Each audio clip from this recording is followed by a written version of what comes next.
Hello and welcome to Spencer's Library. I'm Claudia and today I'm reviewing Agnes Grey by Anne Bronte. This is Anne Bronte's first of her two novels and it was published in 1847 with her second novel, The Tenant of Wildfell Hall, published 1 year later in 1848. I read The Tenant of Wildfell Hall first and I was a huge fan of it. I really loved that novel. I recommend it at every opportunity I get. It was such an amazing read. I was truly blown away by it.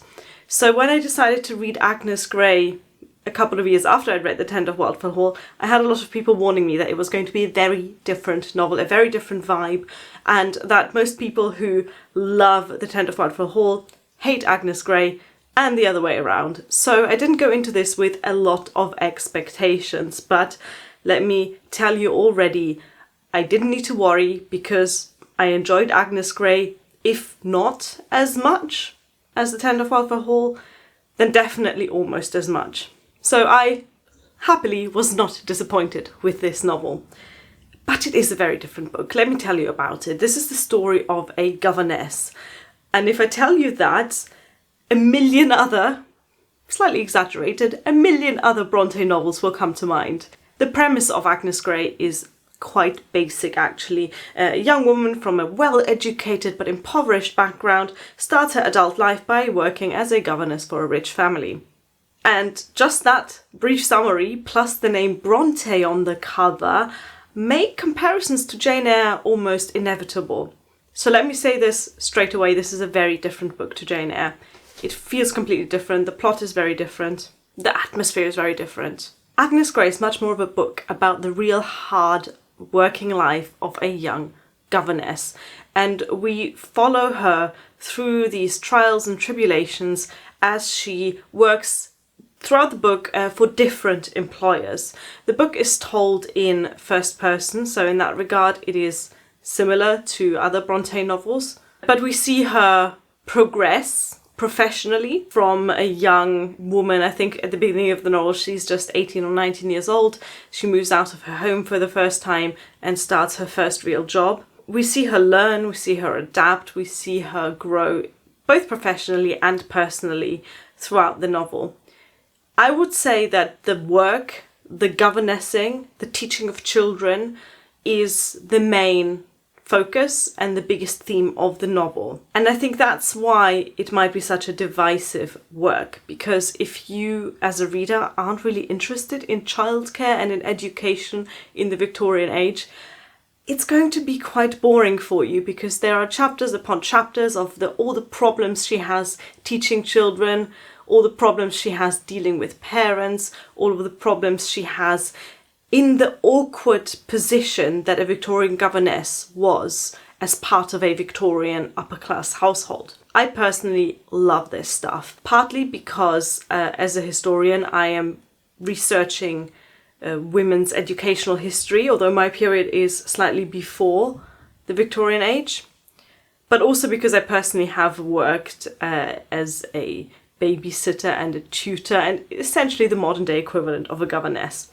So I could really see myself in Agnes in some parts. I remember taking first jobs when I myself was a child, when I was a teenager, looking after children and having to navigate this minefield of acting as a person of authority towards the children, but still having to follow the guidelines and rules, nonsensical though they might be, of the parents, having that conversation with parents about how their children are brats, which is never easy, and obviously you should approach with slightly more tact than the way I just phrased it. I truly connected to Agnes in this novel. Throughout the novel she takes on 3 different positions. The first one is with a truly horrendous family with some small children. So she was the first governess, she was the one that was supposed to teach them reading and writing and basic manners, but the parents were neglectful and abusive towards her and just horrible, and the children themselves were also little tyrants. As anyone watching this who's ever worked with children knows, some children are not very nice people. Working with children who are not very nice people is difficult, not because of the children, but usually because of the parents. Because children who are not very nice people usually pick it up from somewhere. I really sympathized with her being away from home, having moved so far away from her mother and father and sister, and being in this strange environment where she feels trapped, where she doesn't really have any actual authority over these children, and where she is not respected as a professional by the parents. She's very much treated like a servant and like someone who doesn't know what she's doing. The first part of the book that ends this first employment ends with a really dramatic scene, which I'm not going to spoiler you about. And this is a little bit of a content warning for you. There are scenes of harm to animals in the book. One such scene is basically the deciding moment where Agnes realizes that she cannot go on in this situation. So she then looks for another position, and the first third of the book ends with this sense of failure, of her not being able to make the difference that she wanted to in that family, but also her not being able to make the amount of money that she wanted to support her impoverished family. The second job that she finds is in a different family. The children are much older. She mostly has to deal with 2 teenage girls and then later on young women, and she stays with this family for a few years, and we really see the children grow and we see Agnes develop as well. And that's the part of the book that I love the most, and it is the main part of the book. She is still navigating the parents as well as the children, and it is not easy employment by any means, and her struggles are again both with the children and the parents. But we see her come into her own, and we see her balance the societal aspects and the interpersonal aspects of her job very carefully. This second position also gives her the chance to really become her own person, and we see aspects of her life outside of work too. Again, here I can totally understand why some people don't like this book, because it is essentially a description of everyday life. When we read a Bronte novel, if you compare this to Jane Eyre, to Wuthering Heights, to The Tenant of Wildfell Hall, there isn't that aspect of drama, that aspect of something incredible happening. You don't get that feeling from this book. This is very much a grounded piece of fiction, something that could very easily pass, in fact, for non-fiction. It could very easily pass as the real life account of a governess. I know that this book was likely heavily influenced by the writer's own experiences as a governess, and I can imagine that many scenes from this book are directly taken from the author's life and experiences, and you can tell. So there is no dramatic plot, there are no amazing plot twists, there aren't any high emotional stakes. But I like that about it. I like that this was a quiet, sensible, grounded work. You could tell that most vividly by the characters' personalities. Of course, characters tend to be a little bit overdrawn, a little bit exaggerated, especially in Victorian fiction. Many characters are defined by 1 or 2 character traits, and yet in Agnes Grey they felt quite nuanced and true to life. Take, for example, the 2 young ladies that Agnes is teaching. There is Rosalie, who is the elder daughter, and she, at first glance, seems like the stereotypical Victorian, vapid, superficial, fashionable girl who doesn't like learning and is way too invested in boys and men. You know the archetype, right? The flirt, the Victorian flirt. But there is more to her character than that. And even though throughout the second part of the book you get the feeling that Agnes isn't really making a huge impact on Rosalie, by the end there is a change in the character. She has gone through her own life experiences by that point, and she has very clearly absorbed some of the lessons that Agnes has been trying to impart on her. This is a very finely drawn book. It is very subtle. You have to pay attention to it to absorb all of these details.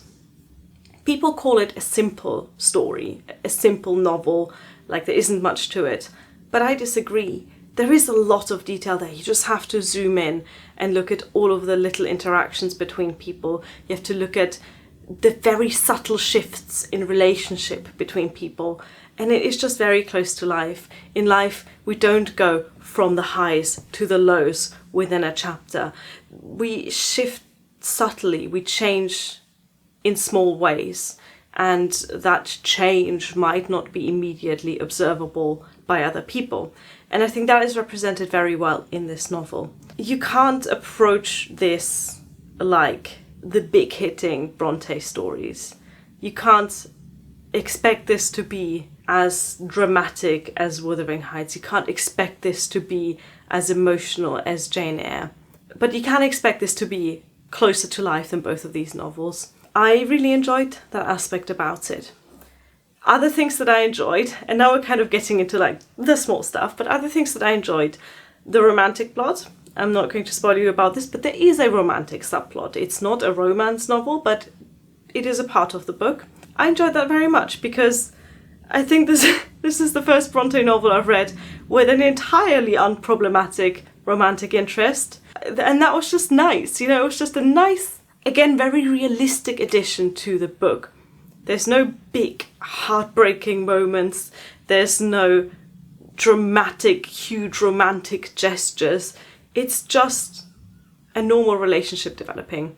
Speaking of relationship, I enjoyed the characters that make up Agnes's family and the sort of small, detailed family politics that come through in those bits, especially at the beginning of the novel. Agnes Grey's mother is an upper-class woman who's estranged from her rich family because she chose to marry a pastor.